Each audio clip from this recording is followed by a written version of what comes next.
اعوذ باللہ من الشیطان الرجیم بسم اللہ الرحمن الرحیم وبہ نستعین وہو خیر ناصر ومعین والعاقبۃ للمتقین والجنة للموحدین والنار للعاصین والصلاة والسلام علی اشرف الانبیاء والمرسلین حبیب الہ العالمین سیدنا و نبینا و شفیع ذنوبنا و طبیب نفوسنا و مولانا بالقاسم محمد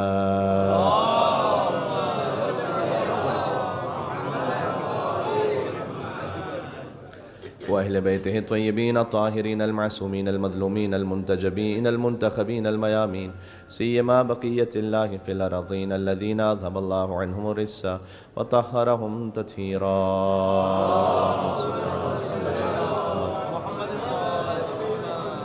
رحمة الله على محبيهم واللعنة الدائمة على أعدائهم أجمعين أما بعد فقد قال الله الحكيم في كتابه المجيد بسم اللہ الرحمن الرحیم وَلِكُلٍّ وِجْهَةٌ هُوَ مُوَلِّيهَا فَاسْتَبِقُوا الْخَيْرَاتِ أَيْنَمَا تَكُونُوا يَأْتِ بِكُمُ اللَّهُ جَمِيعًا إِنَّ اللَّهَ عَلَى كُلِّ شَيْءٍ قَدِيرٌ نعرہ صلوات اللہم صلی علی محمد وآل محمد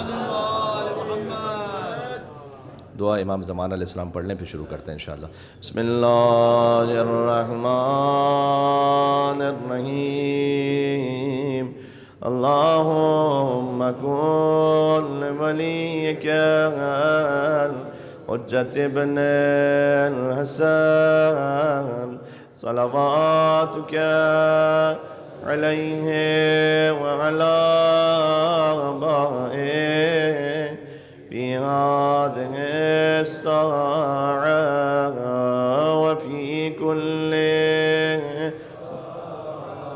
وليا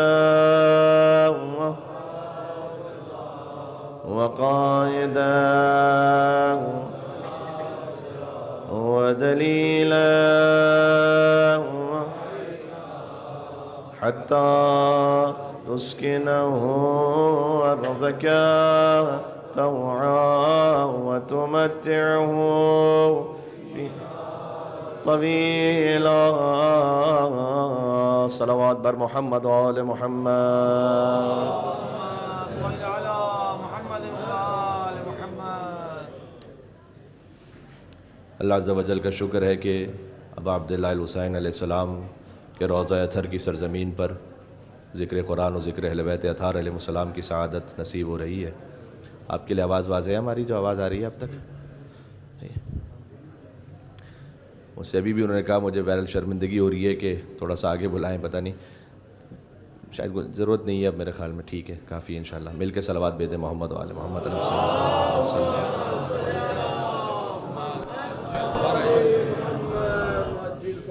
ادھر حقیقت پریکٹس ہو رہی ہے کل پرسوں کے لیے تھوڑا اہتمام، تاکہ مومنین زیادہ سے زیادہ تعداد میں جب فرش پر آ جاتے ہیں ہر ایک کے لیے دل میں خواہش ہوتی ہے کہ وہ کربلا معلیٰ کی سرزمین پر امام حسین علیہ السلام کا ذکر سنیں، اور یہ سعادت جناب محسن بادامی صاحب اور ان کے رفقا احباب کے حصوں میں آتی ہے۔ ہر سال یہ کوشش کرتے ہیں کہ امام کا ذکر اس طرح سے برپا ہو کہ تمام مومنین اور مومنات، زائرین اور زائرات، چاہے وہ کسی بھی دنیا کے علاقے سے آئے ہیں اور کسی بھی ذریعے سے یہاں پر آئے ہیں، لیکن وہ سب ایک جگہ امام حسین علیہ السلام کے ذکر میں شریک ہوں۔ اب اگر ہم آج سے جو سلسلہ مجالس ہے اس کو ہم اربع کہہ سکتے ہیں کیونکہ 4 مجالس اب باقی ہیں، تو میں سوچ رہا تھا کہ اس عنوان کو تھوڑا سا ایکسپلور کیا جائے کہ جو زیارات ابا عبداللہ الحسین ہے، کیونکہ ہم زیارت کے لائے میں، زیارت حسین میں تعارف حسین، کیا کچھ امام نے بیان فرمایا اپنے جد کی زیارت کے لیے کہ حسین کیا ہے۔ اس لیے کہ یہ زیارات ہیں یہ کسی فقیہ یا کسی عالم یا کسی مجتہد نے نہیں لکھی ہوئی، یہ زیارت خود لسان اللہ الناطق کی زبان سے آئی ہے، یعنی صادق آل محمد امام جعفر صادق علیہ السلام یا امام محمد باقر علیہ السلام۔ اگر غور فرمائیے گا، میں ایک آیت آپ کے سامنے پڑھوں اور تھوڑا سا اس سے ہم پہلے زیارت پر آنے کا جو ایک بہت بڑا ثمرہ ہے اس کو طے کریں۔ سورہ بقرہ میں ارشاد اقدس الہی ہے وَلِكُلٍّ وِجْهَةٌ هُوَ مُوَلِّيهَا، ہر انسان کے لیے ایک رخ حیات متعین ہے، ہوا مولیہ، جس پر وہ چل رہا ہے. یعنی ہر انسان کی زندگی کا کوئی ڈائریکشن ہوتا ہے، اس پر وہ رواں دواں ہوتا ہے. فاستبقوا الخیرات، تو پھر خیرات کی طرف جلدی کرو. یہ جو ہے نا کہ ہر انسان کا ایک رخ حیات متعین ہے، یہ بہت ضروری ہے. کبھی یہ ہوتا ہے کہ انسان کسی معصیت کی وجہ سے یا خواہشات نفسانی کی وجہ سے کہیں کسی راستے میں بھٹک گیا، لیکن اگر مجموعی طور پر اس کا رخ حیات متعین ہے کہ اس نے جانا کہاں ہے، تو اپنے وہ ٹریک کو سنبھال کے رکھتا ہے، چلتا رہتا ہے اس طرف. یہ اللہ تعالیٰ نے قرآن میں کہا ہے. اب میں آپ کی اس کی اگزامپل دوں چھوٹی سی.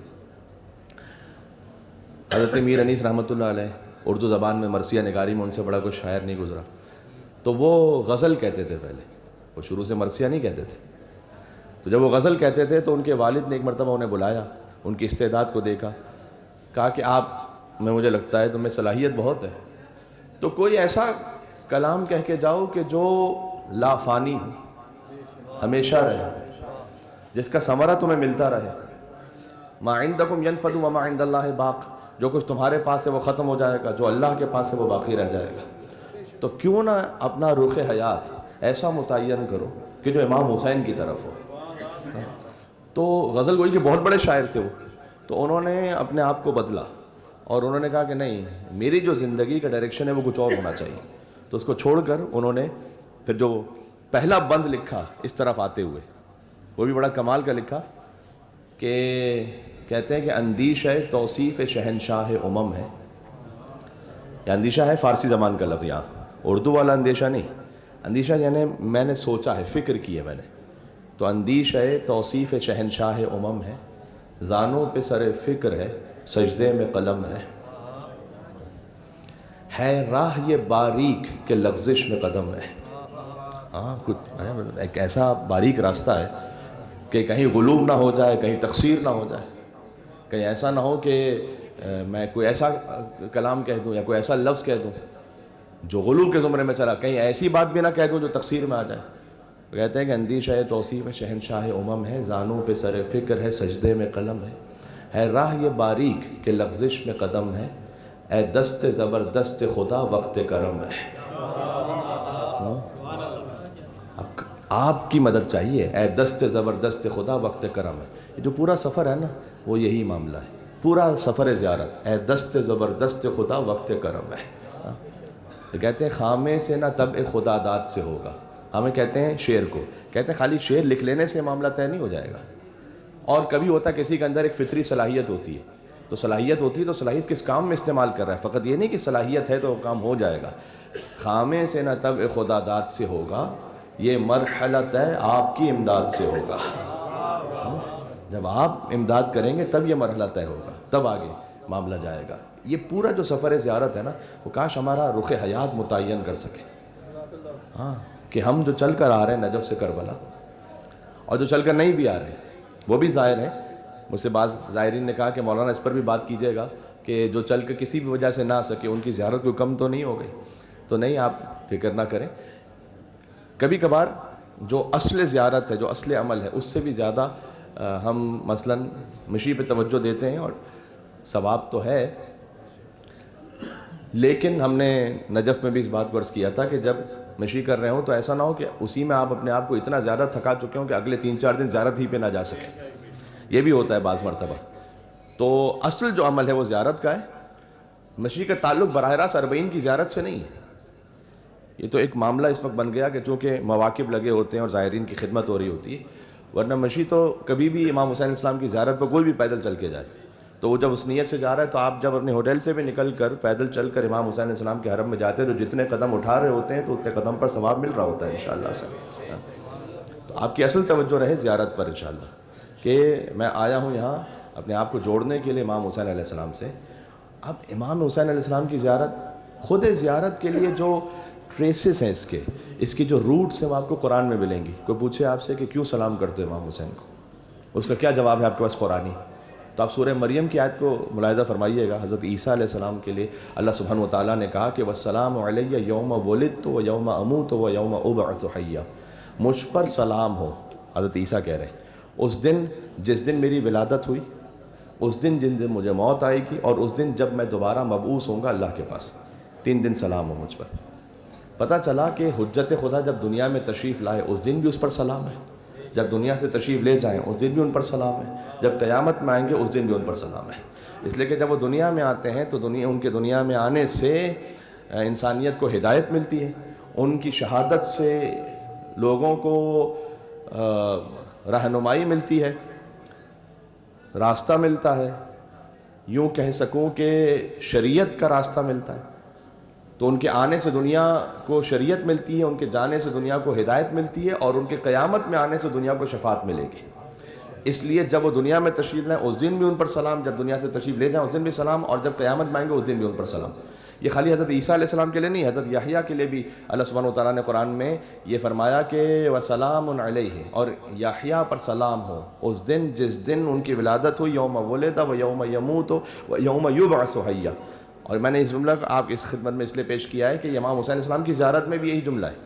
ایک زیارت امام حسین علیہ السلام کی، چونکہ میرا موضوع یہ نا کہ ہم زیارت امام حسین علیہ السلام سے دیکھیں ان کا تعارف، کیونکہ امام حسین علیہ السلام کا بہترین تعارف زیارت ہی سے پاسبل ہے، اس لیے کہ زیارت ہے شناس نامہ کسی بھی امام کا، ہے نا، اس میں تفصیل ہے۔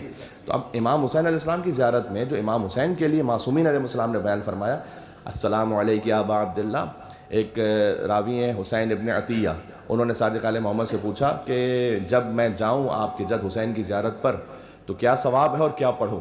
تو امام نے ایک لطیف تعبیر استعمال فرمایا کہ عمرتن یعنی حجتن و عمرہ و عمرتن و حج، یعنی حج اور عمرے کا ثواب اور عمرے اور حج کا ثواب۔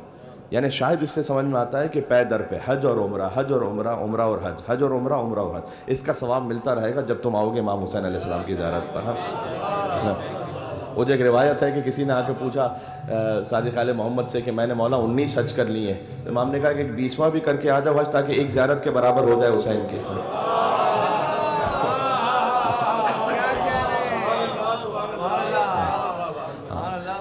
اچھا، یہ بہت واضح ہے کہ جس پر حج واجب ہے، جس کو ہم حجت الاسلام کہتے ہیں، وہ واجب حج وہ تو اس نے کرنا ہے جب واجب ہو جائے اس پر، اس کا کوئی اور بدل نہیں۔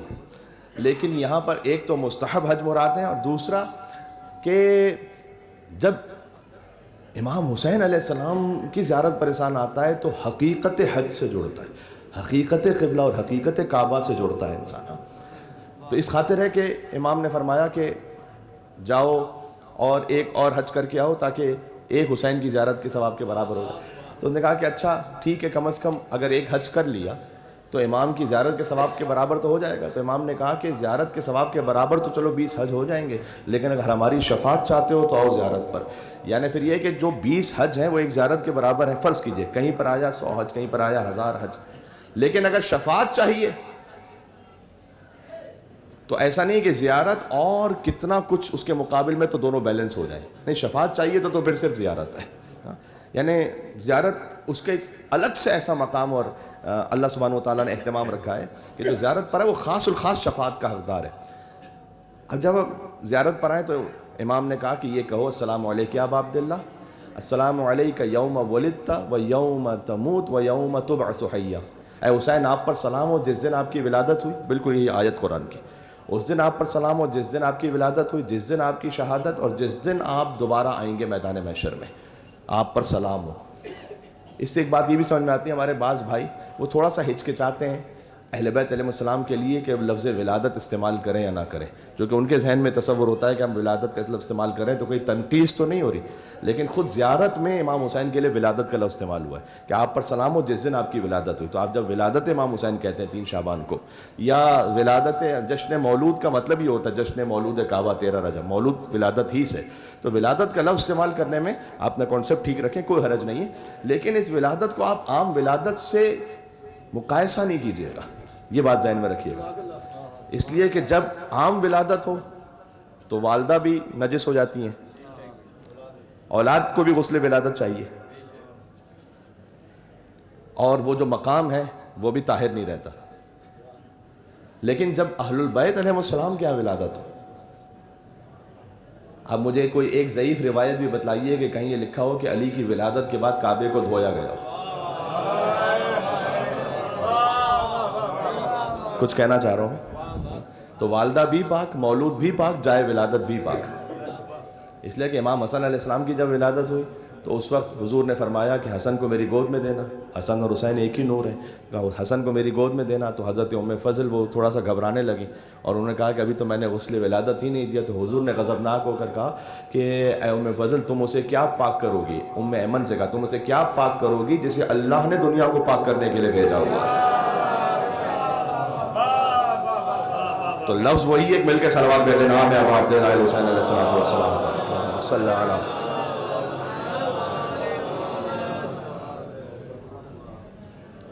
ایک ہمارے سرزمین پاکستان کے خطیب گزرے ہیں معروف، اللہ ان کے درجات بلند فرمائے، جناب مولانا سید نسیم عباس رضوی صاحب. تو وہ شب عاشور پی ٹی وی کی مجلس سے بھی خطاب کرتے تھے. انہوں نے ایک مرتبہ یہ کہا کہ یو این او میں کانفرنس ہو رہی تھی، اس میں انٹر فیتھ کانفرنس تھی اور مختلف مذاہب کے لوگ وہاں پر جمع تھے. تو پاکستان سے بھی کسی نمائندے کو جانا تھا. تو کہتے ہیں کہ اس وقت صدر فاروق لغاری پاکستان کے پریزیڈنٹ تھے، ان کی گورنمنٹ تھی. تو صدر فاروق لغاری صاحب نے مجھے بلایا اور مجھے بلا کر کہا کہ بھئی آپ کو میں بھیجنا چاہتا ہوں کہ آپ اس کانفرنس میں جائیے. پھر وہ آگے کہتے ہیں کہ جیسے فاروق ریکمینڈ کرے اسے کون مسترد کرے. تو میں چلا گیا.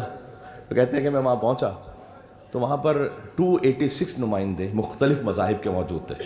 ان میں سے ایک ہندو پنڈت میرے پاس آئے. انہوں نے آگے کہا کہ مختلف مذاہب کے سینکڑوں مذاہب کے نمائندے یہاں پر ہیں، آپ شیعہ مسلک کی نمائندگی کر رہے ہیں، تو کوئی ایسی فضیلت آپ کے جو دھرم ہے اس کے رہبر میں ہے جو کسی اور مذہب کے رہبر میں نہیں ہے.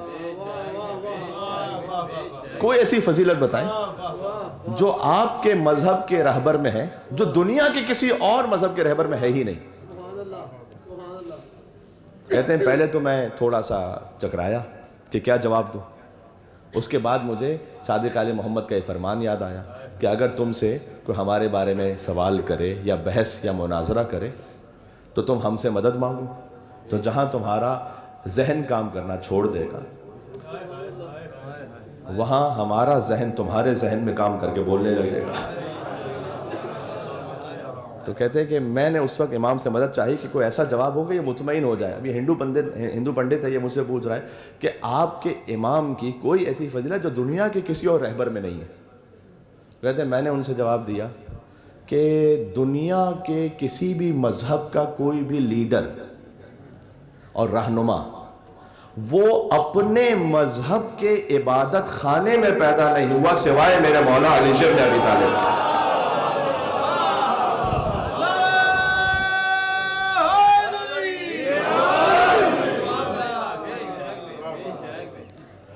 دنیا کا کوئی بھی بڑے سے بڑا رہنما ہو وہ اپنے مذہب کے بھی عبادت خانے میں نہیں آیا سوائے میرے مولا علی کے. اچھا میں بالکل موضوع سے مربوط ہوں.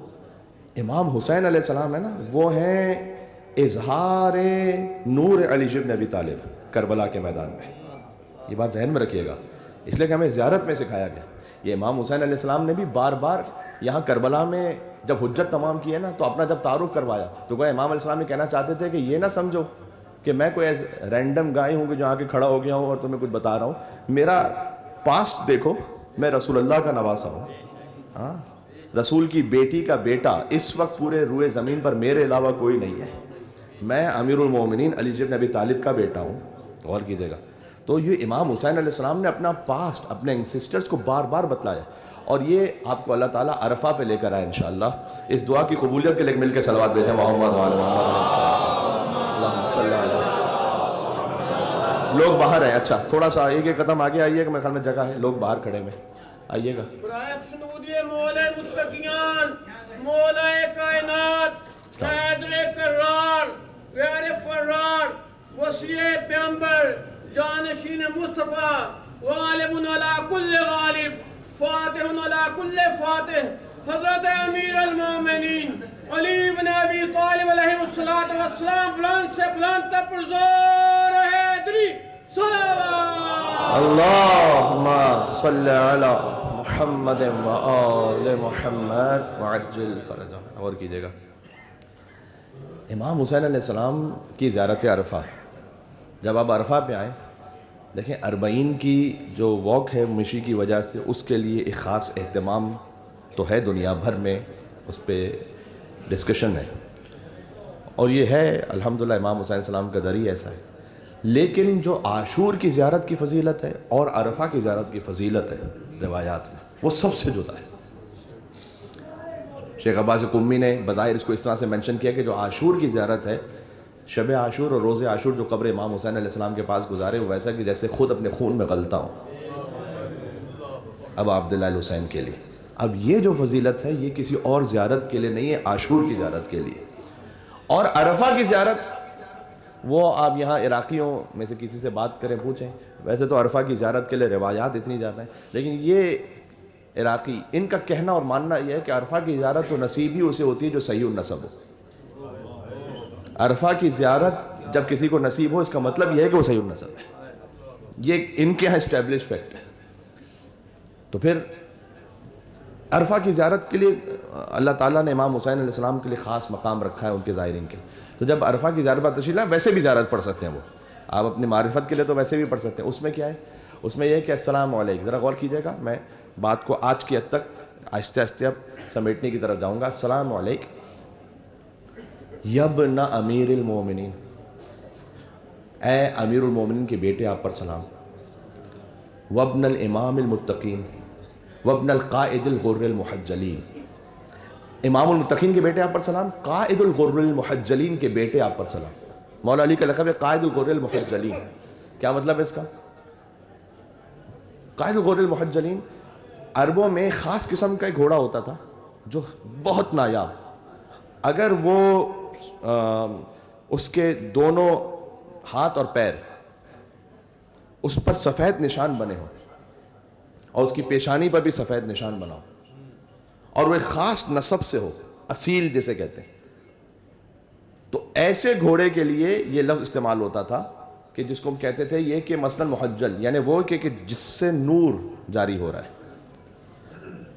جب ہم وضو کرتے ہیں تو حدیث میں آیا ہے کہ ہم ہاتھ اور پیر، ہاتھوں کو تو دھوتے ہیں، پیروں کا مسح کرتے ہیں، چہرے کو دھوتے ہیں، تو قیامت میں چہرہ بھی نورانی ہوگا مومنین کا، ہاتھ بھی نورانی ہوں گے اور پیر بھی نورانی ہوں گے، اور ان سب کو لے کر جنت میں جانے والے علی بن ابی طالب ہوں گے. تو قائد الغر المحجلین یعنی نورانی چہروں کو جنت میں لے جانے والا، یعنی چہرہ چاہے نورانی بھی ہو قیامت میں، پھر بھی ضرورت ہے علی کی کہ وہ لے کر جائیں جنت میں، ویسے نہیں جا سکتے جنت میں. تو قائد الغر المحجلین مولا علی علیہ السلام، ان کے بیٹے ہیں امام حسین. کہ آپ پر سلام ہے حسین، آپ ابن امیر المومنین ہیں، آپ ابن امام المتقین ہیں، آپ ابن قائد الغر المحجلین ہیں. وہ کیوں نہ ہو ایسے، اور اس لیے وہ کیف لا تکونوا کذالک، اور آپ کیوں نہ ہو فرزند امام المتقین اور فرزند قائد الغر المحجلین، اس لیے کہ انت باب الہدیٰ، ہدایت کا تو دروازہ ہی آپ ہیں، وہ امام التقیٰ، تقوی کے امام آپ ہیں، والعروۃ الوثقیٰ، اللہ کی مضبوط رسی آپ ہیں. اس کے بعد فرمایا زیارت ہی میں کہا غزت کا ید الرحمہ، آپ کو جو کھانا کھلایا ہے نا، وہ کس نے کھانا کھلایا؟ ہمیں اپنے ماں باپ نے کھانا کھلایا، کہ آپ کو اللہ کی رحمت کے ہاتھوں نے کھانا کھلایا ہے، رحمت للعالمین کے نواسے ہیں نا، آپ کو اللہ کی رحمت کے ہاتھوں نے کھانا کھلایا. وَرُزِعْتَ یا رَزَعْتَ ثَدْيُ الْایمان، اور بچے جو ہے وہ شیر مادر پیتے ہیں، آپ نے کون سا شیر پیا ہے؟ کہ آپ نے ایمان کا شیر پیا ہے. یعنی سیدہ سلام اللہ علیہا وہ، اور بلکہ حدیث میں چونکہ آیا ہے کہ حضور مکرم خود آتے تھے اور امام حسین علیہ السلام کے دہان مبارک میں اپنے انگشت مبارک کو دیتے تھے، اور وہاں سے ایک شیر جاری ہوتا تھا امام حسین علیہ السلام کے. تو کہا آپ نے جہاں سے آپ کا آغاز ہے نا وہ کیا ہے؟ آپ کا آغاز یہ ہے کہ آپ نے رحمت کے ہاتھوں سے کھانا کھایا ہے اور آپ نے ایمان کا شیر پیا ہے، اس لیے حسین آپ یہ ہیں. تو امام حسین السلام، پہلی بات تو ذہن میں آپ نے رکھنی ہے کہ کہاں کس تسلسل سے ہے امام حسین علیہ السلام. تو حسین پر سلام ہے، حسین کے آباء و اجداد پر سلام ہے. اسی طریقے سے یزید پر لعنت ہے اور یزید کے پورے سلسلے پر لعنت ہے۔ اس لیے امام حسین علیہ السلام نے کربلا میں آ کے بالکل کلیئر کر دیا ثقیفہ اور غدیر کے معاملے کو۔ ان سے پہلے جو تھوڑا سا ایمبیگوٹی تھی نا وہ کلیئر ہو گیا۔ جو یزید پہ لعنت بھیجتے ہیں مسلمان، اور سارے مسلمان بھیجتے ہیں سوائے چند لوگوں کے، جن کو یزید کے کافر ہونے پر دلیل نہیں ملتی، ہمیں ان کے حلال زادہ ہونے پہ دلیل نہیں ملتی۔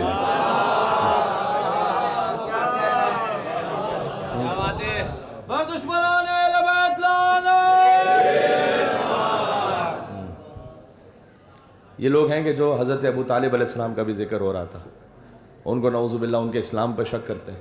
میں تو کہتا ہوں وہ نجس اور پلید اور منحوس زبان کہ جو یزید کو مسلمان کہے، ایسی زبان سے ہمیں ابو طالب علیہ السلام کے ایمان کا اقرار چاہیے بھی نہیں۔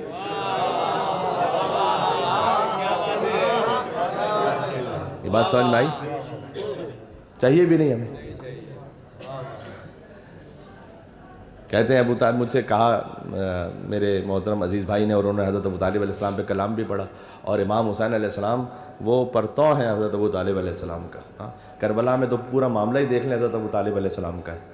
حسین ابن علی ابن ابی طالب، عباس ابن علی ابن ابی طالب، زینب بنت علی ابن ابی طالب، ام کلثوم بنت علی ابن ابی طالب، سکینہ بنت الحسین ابن علی ابن ابی طالب، علی اکبر ابن حسین ابن علی ابن ابی طالب، علی اصغر ابن حسین ابن علی ابن ابی طالب، قاسم ابن حسن ابن علی ابن ابی طالب، مسلم ابن عقیل ابن ابی طالب، طفلان مسلم ابن عقیل ابن ابی طالب، اون محمد ابن عبداللہ ابن جعفر طیار ابن ابی طالب۔ پوری کربلا پال کر دی ابو طالب علیہ السلام نے۔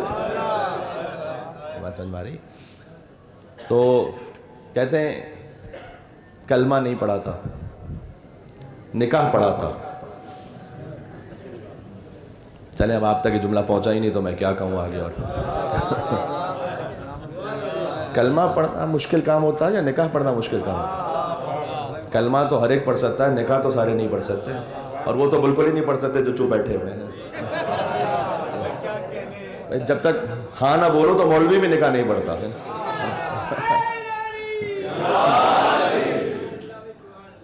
رسول اللہ کا نکاح پڑھا تھا انہوں نے۔ قیامت کے لیے آیت ہے، فَإِذَا نُفِخَ فِي الصُّورِ فَلَا أَنْسَابَ بَيْنَهُمْ يَوْمَئِذٍ وَلَا هُمْ يَتَسَاءَلُونَ۔ جب قیامت کا سور پھونکا جائے گا تو کوئی نہ نسب رہے گا، نہ کوئی رشتہ داری باقی رہے گی، سب ختم۔ یعنی حضور نے فرمایا کل حسب و نسب منقطع الی یوم القیامہ الا حسبی و نسبی۔ ہر نسب ٹوٹ جائے گا قیامت میں سوائے میرے نسب کے، میرا نسب باقی رہے گا۔ یعنی قیامت میں کوئی یہ نہیں کہہ سکتا ہر ماموں اور بھانجا اس کا رشتہ ٹوٹ جائے گا، صحیح نا، اور کوئی چچا بھتیجا نہیں۔ ماں بیٹے کو چھوڑ دے گی، بیٹا باپ کو چھوڑ دے گا۔ یہ ماموں بھانجا بھی جو سمجھ سکے، جنہوں نے ہاتھ اٹھایا ان پر سلام۔ ایسے ان کو بچانے کے لیے تو بل آ رہا ہے بھائی۔ تو کیونکہ کرتوت ایسے ہیں تو اب ہاں تو کہہ رہے ہیں سارے رشتے ٹوٹ جائیں گے۔ تو میں ان مولوی صاحبان سے کہنا چاہتا ہوں کہ سارے رشتے ٹوٹ جائیں گے، تم اپنے چچا کی فکر کرو، محمد کے چچا کی فکر نہ کرو، اس لیے کہ وہ رشتہ باقی رہے گا۔ حضور نے کہا کہ ہر رشتہ ٹوٹ جائے گا سوائے میرے نسب کے، وہ باقی رہے گا۔ تو مولا علی علیہ السلام کو جب کسی نے تنزن یہ کہا کہ علی آپ کے بابا تو نعوذ باللہ جہنم میں، تو امام نے کہا کہ ابو کا فی النار، تمہارے باپ جہنم میں؟ کہا انا قسیم الجنت والنار، جنت جہنم تو تقسیم کرنے والا ہی میں نے۔ وہ علی کہنا چاہتے تھے کہ میرے باپ کی فکر نہ کر، اپنے باپ کی فکر کر کے کہاں جانے والا۔ بنسبت ابو طالب علیہ السلام بآواز بلند صلوات۔ اللہم صلی علی محمد۔ یہ ان احسانات کا بدلہ ہے۔ حضرت ابو طالب نے رسول اللہ کو پالا نا، عمران نے تھا احمد مختار کو پالا، اور سرکار نے پھر حیدر کرار کو پالا۔ الجزاء الاحسان الا الاحسان۔ سرکار نے پھر حیدر کرار کو پالا، کرار نے حسنین سے شاہکار کو پالا۔ نتیجہ یہ کہ ہر دور کے سردار نے سردار کو پالا۔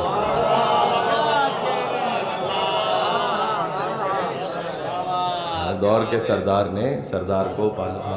ایک پردہ توحید میں خود ڈھال رہا ہے اور مہدی کو حجابوں میں خدا پال رہا ہے۔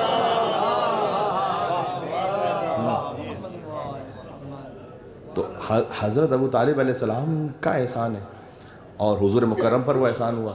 تو امام حسین علیہ السلام کا سلسلہ جا کے جوڑتا ہے حضرت ابو طالب علیہ السلام سے۔ تو یہ وہ ہے جملہ کہ جو زیارت میں آپ سب کو یاد ہے، اشہد انک کنت نورا فی الاصلاب الشامخہ۔ امام حسین کا تعارف دیکھیں آپ، اشہد انک کنت نورا فی الاصلاب الشامخہ والارحام المطہرہ، میں گواہی دیتا ہوں کہ آپ کا نور اصلاب شامخہ سے ارحام مطہرہ میں منتقل ہوتا رہا۔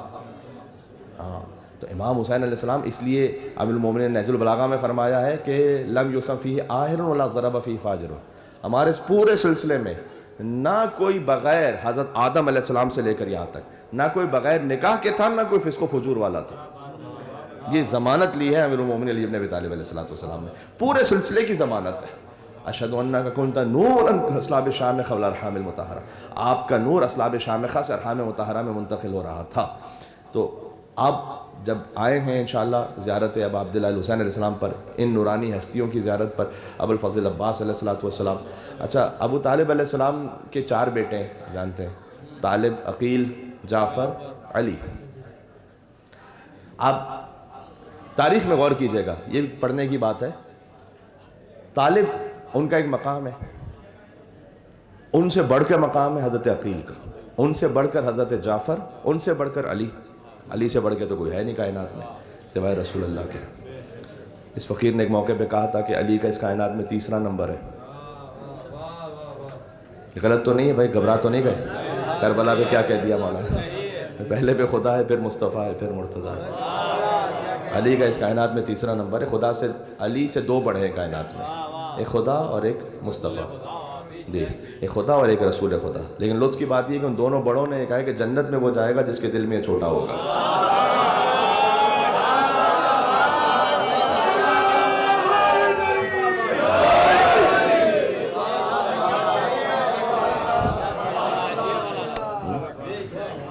جنت میں تو وہ جائے گا اس کے دل میں چھوٹا ہوگا۔ امام رضا علیہ السلام کی شہادت کا دن گزرا ہے۔ امام تھے مامون کے دربار میں، مامون نے پوچھا کہ آپ کے جد علی ہیں کیا قسیم الجنت والنار، جنت جہنم تقسیم کریں گے؟ وہ تو خدا کرے گا۔ امام نے کہا کہ کیا تم نے میرے جد رسول اللہ کا یہ کلام اور فرمان نہیں سنا کہ یا علی حبو کا ایمان و بغضو کا کفر و نفاق؟ نجف سے زیارت کر کے آ رہے ہیں نا، اے علی آپ کی محبت ایمان ہے، آپ کا بغض کفر و نفاق ہے۔ تو اس نے کہا کہ میں نے سنا، یہ آپ کے جد کا یہ کلام سنا ہے میں نے۔ تو مولا رضا علیہ السلام نے فرمایا کہ این المومن، مومن کہاں جائے گا پھر؟ کفل جنت، جنت میں۔ وَإِنَ الْمُنَافِقُ، منافق کہاں جائے گا؟ کفل النار، جہنم میں۔ کہ جب مومن جنت میں جائے گا اور علی سے کوئی مومن کے علاوہ محبت کر نہیں سکتا، اور منافق جہنم میں جائے گا اور علی سے کوئی منافق کے علاوہ بغض رکھ نہیں سکتا، تو پھر فیصلہ ہو گیا کہ محبت علی ہی تو ہے جو جنت جہنم کو تقسیم کرنے والے ہیں۔ اسی سے تقسیم ہو رہا ہے نا۔ یہ ایک جواب دے کر امام باہر نکلے۔ امام کے ایک صحابی ساتھ میں تھے، کہا مولا کیا بہترین آپ نے جواب دیا اسے۔ امام نے کہا یہ تو میں نے اسے جواب دیا تھا اس کے مقام کا۔ کہا اچھا مولا اس سے بھی کوئی بات گہری ہے؟ امام نے کہا اصل بات تو یہ ہے کہ میرے جد خود کھڑے ہوں گے علی پل صراط پر، کوئی ایمان کی لمبی چوڑی بات نہیں ہے یہاں پر۔ میرے جد خود ہی کھڑے ہوں گے پل صراط پر، جو ان کا محب ہوگا اسے کہیں گے ہاذا لی، یہ میرا ہے، جو بغض رکھنے والا ہوگا اسے جہنم میں ڈال دیں گے کہ ہاذا لک، یہ تیرا ہے۔ یہ اس طرح سے سیدھا تقسیم کریں گے۔ اس خاطر ہے کہ جب آپ خطبے میں بھی درود پڑھتے ہیں، کب کہتے ہیں والصلاۃ والسلام علی اشرف الانبیاء والمرسلین سیدنا و مولانا ابی القاسم محمد، ایک صلوات بھیجے گا محمد وعلی محمد علیہ السلام، صلی اللہ علیہ محمد۔ یہ ہے ابی القاسم محمد، یہ ابی القاسم حضور کی کنیت ہے۔ تو امام رضا علیہ السلام ہی سے پوچھا گیا کہ حضور کی کنیت کیوں ہے ابو القاسم؟ تو امام نے فرمایا کہ ان کے بیٹے تھے قاسم، اس لیے حضور کو ابو القاسم کہتے ہیں۔ تو راوی نے کہا حل ترانی اہلا لزیادہ، کیا اس سے زیادہ کا اہل سمجھتے ہیں کہ مجھے بتائیے کہ ابو القاسم کیوں کہتے ہیں؟ صرف یہ وجہ تو نہیں ہے، کوئی اور بھی ہوگی وجہ۔ امام نے کہا کہ ہاں ہے وجہ، وجہ یہ ہے کہ کیا تم جانتے ہو کہ میرے جد علی ہیں قسیم الجنت والنار؟ کہا جی۔ تو کہا جو تقسیم کرنے والا ہو اسے کیا کہتے ہیں؟ قاسم، عربی میں قاسم کہتے ہیں جو تقسیم کرنے والا ہو۔ جو جناب بلال کاظمی صاحب نے حضرت قاسم ابن حسن علیہ السلام کے لیے رجس بھی لکھی ہے، اس میں انہوں نے ایک بیت یہ لکھا ہے کہ کتاب جنگ میں ترمیم کرنے آیا ہوں اور تمہارے جسموں کو تقسیم کرنے آیا ہوں. تو چونکہ وہ قاسم ہے تو مولا علیہ السلام ہے قاسم، اس لیے کہ وہ جنت جہنم تقسیم کریں گے. پھر اس کے بعد امام رضا نے کہا کہ علی ہے شاگرد رسول، اور جو استاد ہوتا ہے وہ گویا باپ کی جگہ پر ہوتا ہے. اس لیے علی قاسم ہے اور رسول ابو القاسم ہے، قاسم کے باپ ہے. علماء نے یہاں پر لکھا ہے کاش وہ پوچھتا حل ترانی اہل زیادہ، کیا اس سے بھی زیادہ کا اہل سمجھتے ہیں؟ تو امام کچھ اور راز کھولتے اس کے سامنے. اس نے نہیں پوچھا، بس اتنا سن کے چلا گیا. اب آپ جب خطبے میں کسی بھی خطیب سے ابو القاسم محمد سنیں نا اور درود بھیجیں تو آپ اس نیت سے درود بھیجیں کہ آپ علی کے باپ پر درود بھیج رہے ہیں. یہاں پر ایک حق بنتا ہے کہ آپ یہاں سے وہاں تک پرزور محمدی اور حیدری سلوات بھیجیں. محمد وعلی محمد صلی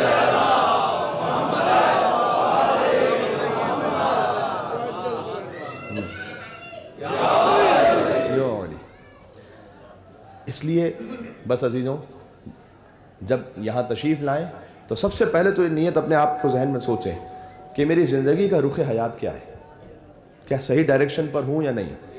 اس کا مطلب کیا ہے؟ اس کا مطلب یہ ہے کہ جو میں رزق کھا رہا ہوں، غذا کھا رہا ہوں، وہ حلال ہے یا حرام ہے. میری خوشی اور غم کی تقریب میں حلال ہے یا حرام ہے، میرا رخ حیات ٹھیک ہے یا نہیں. امام حسین کیا فقط کربلا میں دیکھ رہے ہیں آپ کو؟ اور جب آپ واپس انڈیا جائیں گے یا پاکستان جائیں گے تو اس وقت امام حسین علیہ السلام کو پتہ نہیں کہ آپ کیا کر رہے ہیں. نعوذ باللہ، ایسا تو ہے نہیں. کچھ لوگ ہیں کہ جو امام کو بھی فقط مولانا کی سطح پہ سمجھتے ہیں. جب آپ کہہ دیں کہ حسین زمانے کا حسین کس کو بنا دیں گے تو پھر یہی ہوگا. امام ہے معصوم، حجت خدا. آپ جس طرح سے کربلا میں ان کے محضر میں وہ تو حرم ہے ان کا، تو آپ امام حسین کے عزادار پاکستان میں بھی ہیں، انڈیا میں بھی ہیں، مسقط میں بھی ہیں، ہر جگہ ہیں. تو آپ اور میں یہ دیکھیں کہ ہماری زندگی کا رخ ٹھیک طرح سے متعین ہے یا نہیں. اس میں چند چیزیں اہم ہیں. میں نے کہا ایک تو یہ کہ جو ہم رزق کھا رہے ہیں وہ حلال ہے یا نہیں، ہمارے خوشی اور غم کے معاملات وہ ٹھیک ہیں یا نہیں.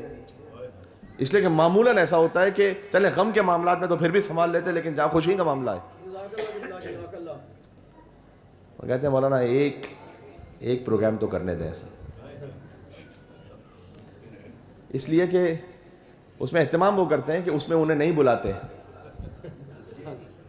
ہم جیسے اس میں نہیں بلاتے. کہتے ہیں مولانا آپ کے لیے ایک الگ رکھا ہوا ہے مسجد میں امام بھائی، آپ کو وہاں نہیں بلانا. یہ دو رخی کس کے ساتھ کر رہے ہیں؟ مولانا کو دھوکہ دے سکتے، مولا کو دے سکتے ہیں کیا کر رہے ہیں؟ یہ ہم نے ہر قسم کی پبلک کو مطمئن رکھنا ہے. چونکہ سارے ہمارے جو پی آر ہماری بنی ہوئی ہے وہ سب ہمارے ساتھ جو ہے نا وہ ٹھیک تعلق میں رہے. تو مولانا کو بھی بلانا ضروری ہے اور دوسروں کو بھی بلانا ضروری ہے، لیکن دونوں کا مزاج الگ الگ ہے.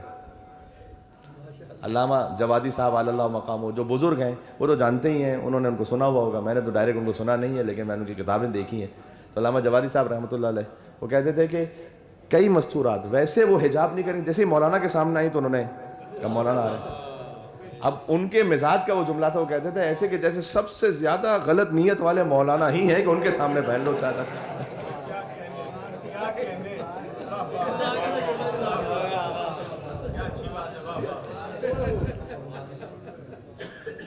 دیکھیں اب آپ یہاں میری مجلس میں، یہاں مجلس امام حسین کی ہے، لیکن مجھ فقیر کو سننا ہے تو یہ باتیں تو سننی پڑیں گی آپ کو تھوڑی بہت. یعنی اس کا مطلب ایسا لگ رہا ہے جیسے معاشرے میں جو سب سے زیادہ غلط نیت ہے نا، باقی کسی کے سامنے حجاب ضروری نہیں، ان کے سامنے رکھو، کہیں ایسا نہ ہو کہ کوئی غلط ہی نگاہ پڑ جائے. کعبے کا طواف بھی اور گنگا کا اشنان بھی، میں خوش رہے شیطان بھی راضی رہے رحمان بھی. رخ حیات ٹھیک رکھیں. وَلِكُلٍّ وِجْهَةٌ هُوَ مُوَلِّيهَا، سورہ بقرہ کی آیت نمبر 148 یاد رکھیے گا. ہر انسان کے لیے ایک رخ حیات متعین ہے، اسی پہ وہ چلتا ہے. ہاں راستہ دیکھیں میں ٹھیک ہے یا نہیں ہے. اس میں نے 2 مثالیں آپ کو رزق حلال حرام کے حوالے سے انشاءاللہ مومنین احتیاط کرتے ہیں معمولاً، لیکن اس میں بھی تھوڑی سی توجہ دلانا کبھی ضروری ہوتی ہے. مثلا کوئی کہے کہ مولانا صاحب آپ ہی کہہ رہے ہیں کہ ہمارا رزق حرام نہ ہو، تو ہم میں سے کوئی یہاں کوئی شراب تھوڑی بیچ کے آیا ہے، نعوذ باللہ. ہمارا کوئی کام ایسا تھوڑی ہے کہ ہم حرام چیزیں بیچ رہے ہیں. یا فرض کیجئے کہ کچھ لوگ ہوتے ہیں کھلا کھلا جو انٹرسٹ لے رہے ہوتے ہیں کچھ ایسے قرضے دے کر، ہم ایسے نہیں کہ ہم سود کھا رہے ہیں، اور ایسا نہیں ہے کہ ہم کوئی شراب بیچ رہے ہیں. آپ کیوں ہم سے یہ کہہ رہے ہیں کہ بھئی ہمارا رزق حلال ہے؟ دیکھیں بات صحیح ہے، لیکن جس طرح سور کھانا حرام ہے نا، تو حرام کے پیسے سے بکرے کا گوشت کھانا بھی حرام ہے. خالی بکرے کا گوشت کھانے کا مطلب نہیں کہ میں حلال کھا رہا ہوں. اور حرام اور حلال کا تعلق کس بات سے؟ ویسے تو ہماری روزی بڑی حلال ہے، لیکن مثلا کیا بہن کو وراثت میں حق دیا تھا؟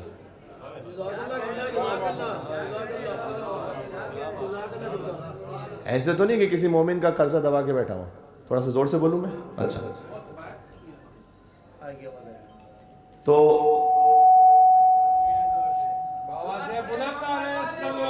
اللہ برداشت کر لے بھائی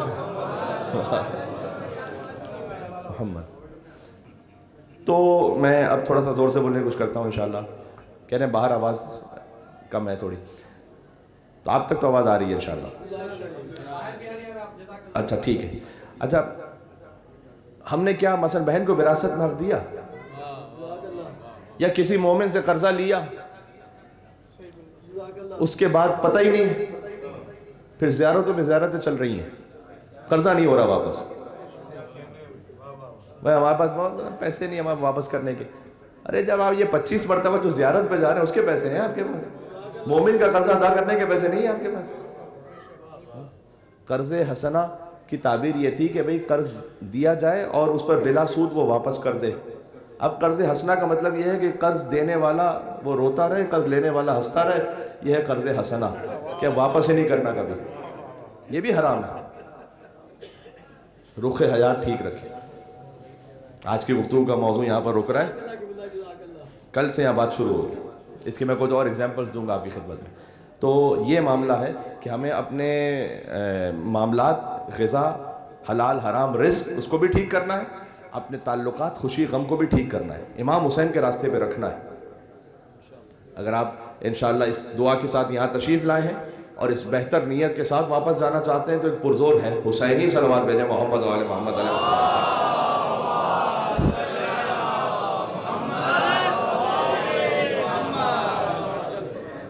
میں موقب میں ایک جگہ گفتگو کر رہا تھا تو ہمارے 1-2 بھائی ساتھ میں تھے، لیکن آپ میں سے میرے خیال میں امام مومنین نہیں تھے، تو میں ان کی اجازت سے جملہ کہہ دوں کہ جب آپ آئے ہیں امام حسین کے پاس تو یہ سوچ کر آئیں جیسے اب باب اللہ پہ کھڑے ہوئے نا، اللہ کا دروازہ.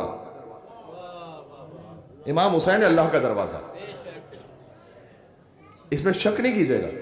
این باب اللہ الذی منہ یؤتی. حسین کے فرزند حضرت حجت کے لیے کہا گیا دعائے ندبہ میں، کہاں ہے وہ اللہ کا دروازہ کہ جس کے ذریعے میں پہنچوں اللہ تک. باب اللہ ہے امام حسین علیہ السلام، یہ ہے اللہ کا دروازہ. آپ یہاں کھڑے ہوئے، آپ سمجھیں حدیث میں آیا ہے کہ منظار الحسین بشت الفرات کا منظار اللہ علی عرشہ. جو حسین کی زیارت کربلا میں کرے ویسے جیسے عرش پر خدا کی زیارت کر رہا ہو. اللہ اکبر. اس کا کیا مطلب ہے؟ نعوذ باللہ کیا خدا کو جسم کے ساتھ ہے یہاں پر؟ خدا کا تو جسم نہیں ہے. ہم تو معراج پر بھی نہیں مانتے کہ خدا کا جسم تھا. امام شافعی نے لکھا ہے، وہ الگ بات ہے، میں نہیں مانتا. امام شافعی نے کیا لکھا ہے میرے بھائی؟ امام شافعی نے لکھا ہے کہ خدا کا ہاتھ نکلا تھا. ہم کہتے ہیں خدا کا تو نہیں تھا. اب میں نے کہہ دیا کوئی جملہ میں. امام شافعی نے لکھا ہے، یہ پوری نظم لکھی ہے. قیل علی قل علی مدحہ یخمد نارا موصدا. مجھ سے کہا گیا ہے کہ میں علی کی مدح کروں تو علی کی مدح کرنا جہنم کے بڑے بڑے عذاب کو بجھا دیتا. اب حقیقت ہے یہ، جب علی کی آپ مدح کرتے ہیں تو عذاب ختم ہوتا ہے اللہ کی جانب سے. اس کے بعد انہوں نے پوری نظم لکھی کہ جب حضور معراج پہ تشریف لے گئے تو وہاں وہ پہنچے قاب قوسین و ادنیٰ کی منزل تھی. کتنی دیر ہو گئی مجھے گفتگو کرتے ہوئے؟ چلیں وقت نہیں بچا، میں آیتیں تھوڑی سی پڑھ دوں، تفصیل میں نہیں جاؤں گا. سورہ نجم کی آیتیں، وَالنَّجْمِ إِذَا هَوَى مَا ضَلَّ صَاحِبُكُمْ وَمَا غَوَى وَمَا يَنْطِقُ عَنِ الْهَوَى ان هو الا وحی یوحی علمہ شدید القوی ذو مرۃ فاستوی وهو بالافق الاعلی ثم دنا فتدلی فکان قاب قوسین او ادنی فاوحی الی عبدہ ما اوحی. ستارے کی قسم جب وہ ٹوٹا، اے رسول نہ کبھی آپ بہکے ہیں نہ گمراہ ہوئے ہیں. قرآن سپوزیشنز پہ تو بات کرتا نہیں، کہا ہوگا کسی ملعون نے، تو اللہ نے قرآن میں جواب دیا کہ آپ بہکے ہوئے نہیں ہیں، آپ کو کہنے والا بہکا ہوا ہے. آپ تو اپنی مرضی سے کلام ہی نہیں کرتے، آپ تو وہی کہتے ہیں کہ جو اللہ کی وحی کہتی ہے. ایک شدید قوت والے نے آپ کو یہ وحی تعلیم دی ہے، جبکہ آپ اعلیٰ ترین افق پر تھے، آپ قریب ہوئے اور جھکے اور 2 کمان اور اس سے کم کا فاصلہ رہ گیا. فَأَوْحَى إِلَىٰ عَبْدِهِ مَا أَوْحَى، تو اس نے اپنے بندے پر ایک وحی کی، پس جو بھی وحی کی. قرآن ہے یہ.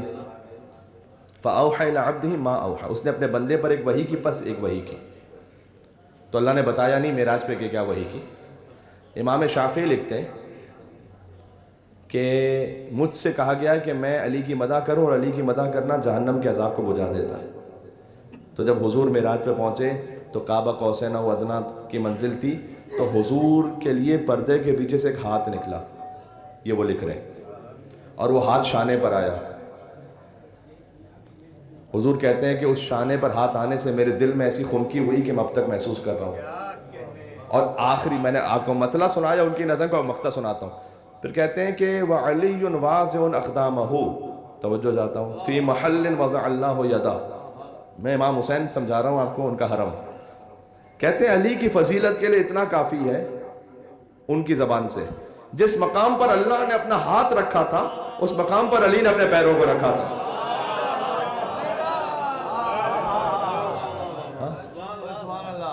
ہم تو یہ کہہ رہے ہیں کہ اللہ کا تو ہاتھ نہیں ہے، کوئی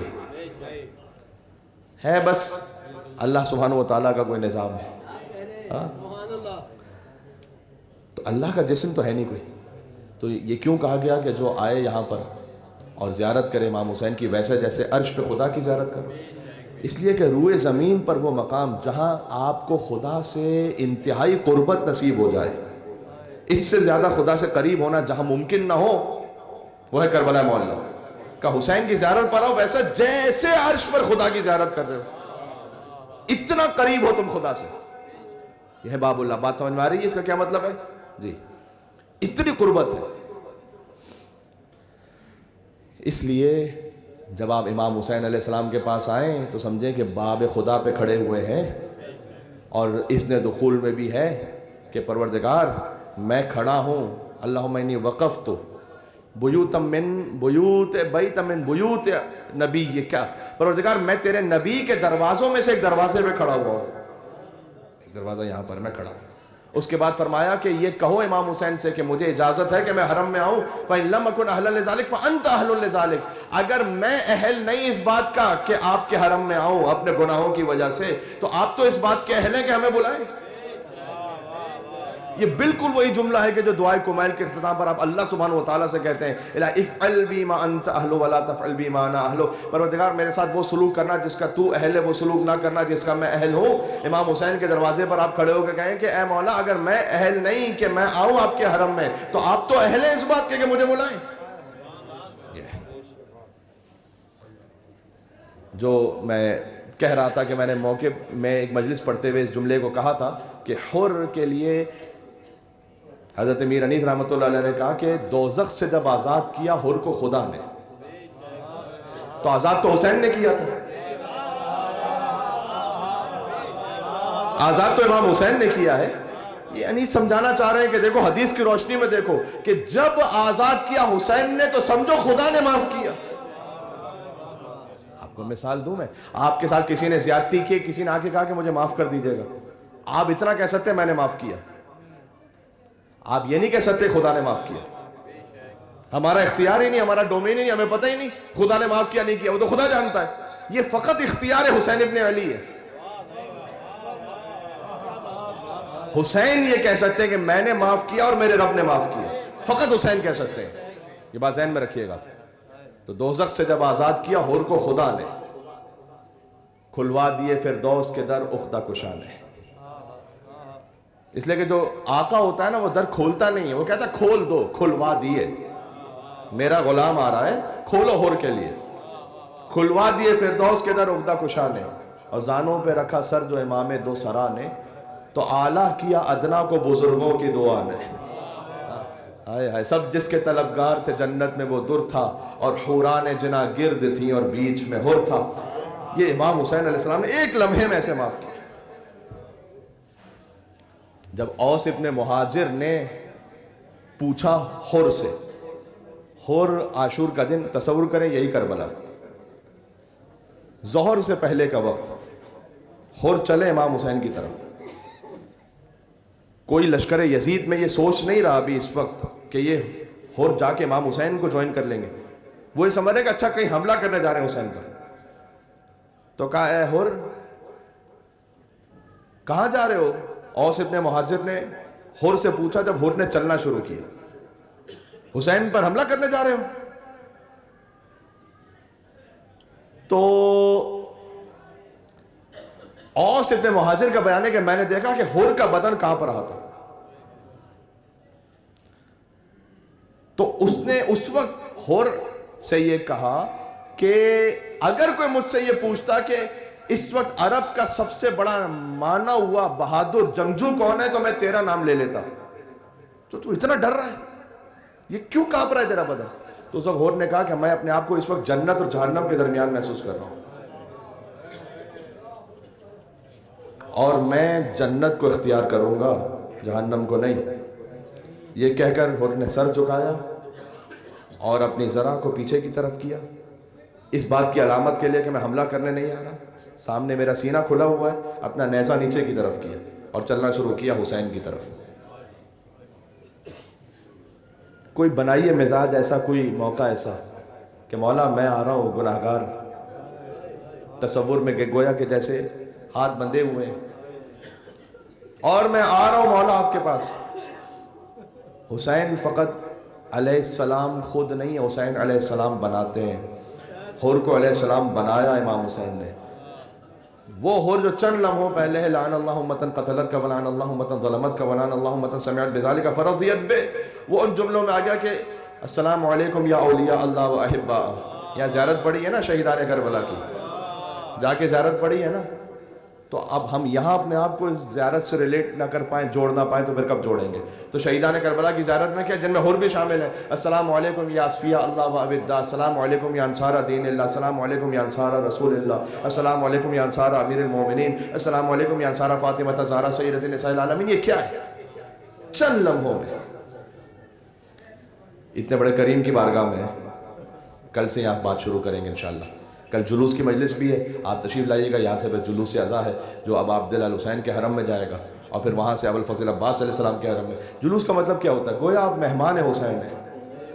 حسین کے جب حرم میں جا رہے ہوتے ہیں، جلوس کے وقت آپ دیکھیں گے تو چیکنگ بھی نہیں ہوتی، ڈائریکٹ چلے جاتے ہیں.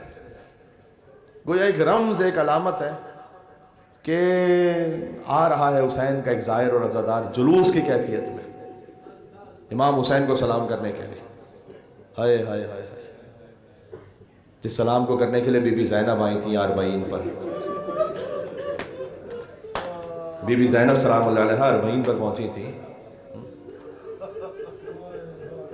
میں نے گزارش کی تھی کہ جب بھی آپ مشی پر جتنا بھی چلے، جتنے بھی قدم اٹھائے، اور اس وقت بھی ہر قدم پر سید الساجدین مولا کو یاد رکھیں.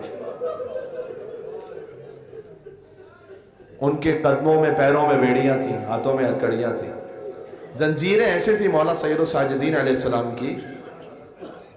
یہ خطیبانہ رنگ آمیزی میں نعوذ باللہ میں نہیں کہہ رہا، یہ کتابوں میں یوں لکھا ہوا ہے کہ امام کے گلے میں ایک توق تھا، اور توق کے ساتھ ہی زنجیر سے امام کے ہاتھ یوں بندھے ہوئے تھے. گویا اس کیفیت میں سید الساجدین نے کوفہ اور شام کا سفر طے کیا.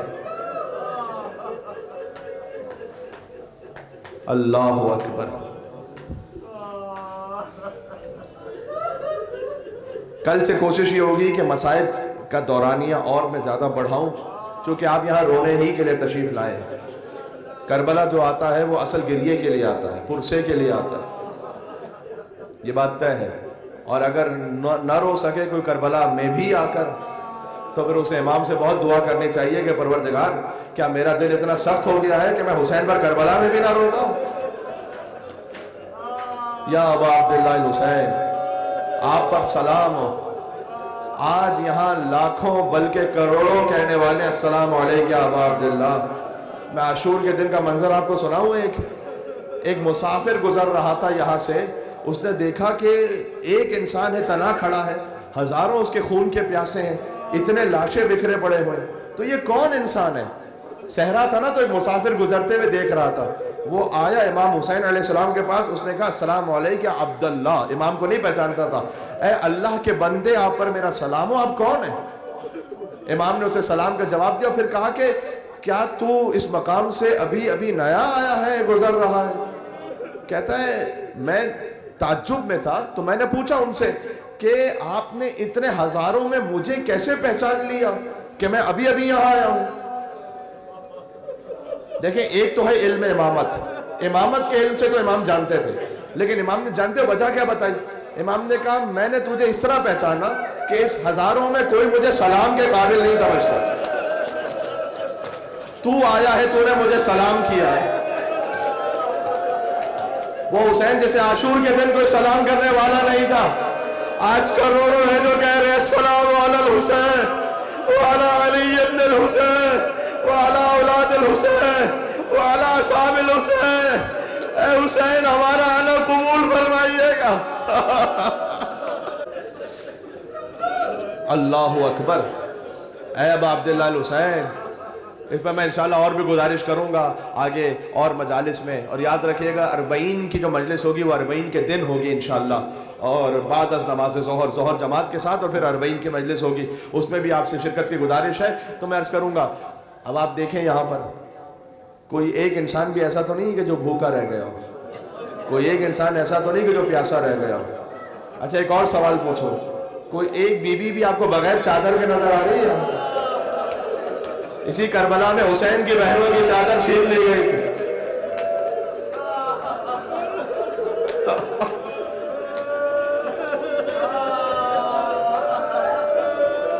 ایک بڑا حساس سوال ہے، آپ کے دل پر لگے گا، دل چیر دے گا مجھے معلوم ہے، لیکن میں پوچھ لوں، کسی بچی کو آپ نے یہاں تماچے رکھتے ہوئے تو نہیں دیکھا؟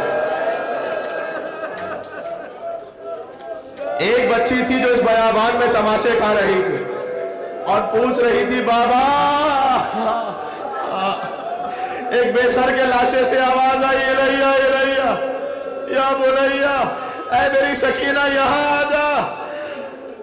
جب بی بی سکینہ سلام اللہ علیہ پہنچی ہے تو لاشہ حسین سے ایک آواز آئی ہے، گویا امام حسین کی وصیت ہے آپ کے لیے، جانتے ہو کیا؟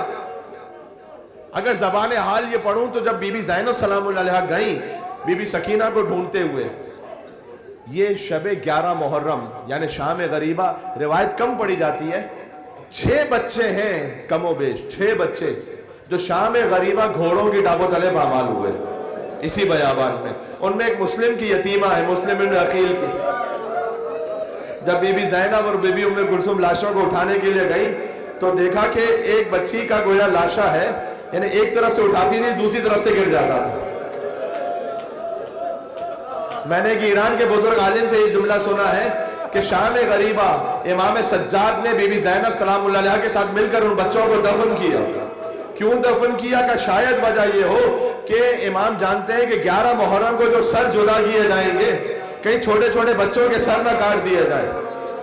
اللہ اکبر، کہیں کہتے ہوئے حیاتی میں کیسے کہوں، کسی یتیمہ کا سر نہ کاٹ دیا جائے جو گھوڑوں کی ڈابوں تلے پامال ہو گئی۔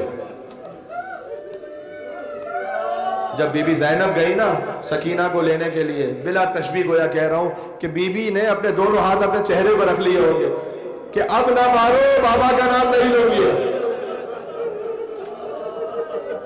کہ سکینہ بیٹی تیری پھوپھی آئی ہے تجھے لینے کے لیے۔ اس وقت بابا کی ایک وصیت سنائی کہ بابا یہ کہہ رہے تھے سکینہ راہ کوفہ اور شام میں کوئی ہمارا چاہنے والا مل جائے، اس سے کہنا لیتکم فی یوم عاشورا جمیعا تنظرون یا شیعتی مہما عزبن لو ما شربتم مہما عزبن فذکرونی او سمعتم بغریب او شہید فانتبونی۔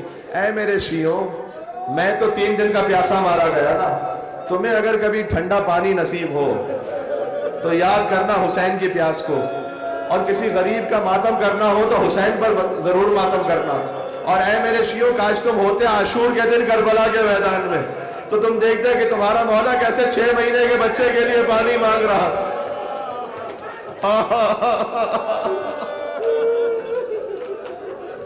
اس حسین کی سرزمین پر ہے.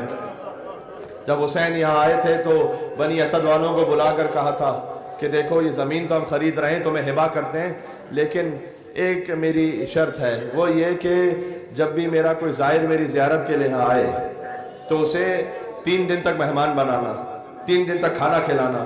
یہ حسین کی ایک وصیت کا صدقہ ہے کہ جو زائروں کے لیے اہتمام ہے، کوئی زائر پیاسا نہ رہے، کوئی زائر بھوکا نہ رہے. امام حسین نے اپنے زائروں کو پہلے یاد کیا. وہ حسین جو خود 3 دن کے پیاسے رہنے والے تھے، کہا کوئی میرا زائر بھوکا پیاسا نہ رہنے پائے. اس کے بعد مردوں کو بلا کر کہا کہ دیکھو یزیدی فوج تو چلی جائے گی، لیکن ہمارے لاشیں بے گور و کفن ہوں گے. یہ امام سید سجاد کا درد دل تھا. جب 11 محرم کو یہاں سے چلے تھے نا کوفہ، تو سجاد علیہ السلام ایسا لگتا تھا جیسے بھی روح پرواز کر جائے گی. تو بی بی زینب نے فرمایا کہ اے بیٹا سجاد، یہ کیا کیفیت میں آپ کی دیکھ رہی ہوں؟ آپ تو بقیہ ہیں پنجتن کا، آپ تو اسی تسلسل میں ہیں، آپ کی کیفیت کیوں؟ کہا پھوپھی اماں، انہوں نے اپنے لاشیں تو دفنا دی ہیں، میرے بابا کا لاشا دفنانے والا کوئی نہیں ہے. مجھے معاف کرنا، میں جملہ اتنا سخت ہے. امام سجاد نے فرمایا گویا کیا یہ میرے بابا کو مسلمان بھی نہیں سمجھتے کہ کوئی حسین کا لاشا دفنانے والا ہو؟ تو کوئی امام حسین کا لاشا دفن کرنے والا نہیں تھا. تو امام نے مردوں کو بلا کے کہا تھا کہ دیکھو میرا لاشا دفنانا. اس کے بعد عورتوں کو بلایا کہ دیکھو میں فاطمہ کا بیٹا ہوں، میں زینب کا بھائی ہوں، اگر تمہارے مرد ڈر جائیں اور ہمارے لاشوں کو دفن نہ کریں تو فرات کے کنارے پانی بھرنے آنا، ہمارے لاشوں کو دفن کر جانا. اس کے بعد چھوٹے چھوٹے بچوں کو بلایا کہ دیکھو میں سکینہ کا باپ ہوں، میں علی اصغر کا باپ ہوں، اگر تمہارے ماں باپ ڈر جائیں اور ہمارے لاشوں کو دفن نہ کریں تو فرات کے کنارے کھیلتے کھیلتے آنا، ایک ایک مٹھی خاک اٹھا کر ہمارے لاشوں پہ ڈال جانا. اس لیے جب امام سجاد یہاں پر معجزے سے تشریف لائے، بنی اسد کا قبیلہ آ جانا تو لاشوں کی پہچان ہی نہیں تھی کون سا لاشا کے شہید کا ہے. آپ نے دیکھا نا آج بھی حسین کے پائنتی سیدھی جانب گنج شہیدہ موجود ہے. ابھی پہلا لاشا دفن ہونے والا تھا کہ امام سجاد علیہ السلام انہوں نے آ کر کہا میں بتاتا ہوں کون سا لاشا کے شہید کا لاشا ہے. دیکھو یہ حبیب ابن مظاہر کا لاشا ہے، دیکھو یہ عابس بن شبیب شاکری کا لاشا ہے، دیکھو یہ جون غلام حبشی کا لاشا ہے. پھر کسی نے پوچھا آقا یہ کہ شہید کا لاشا ہے؟ کہا دیکھتے نہیں پورا بدن گھوڑوں کی ٹانگوں تلے پامال ہو گئے.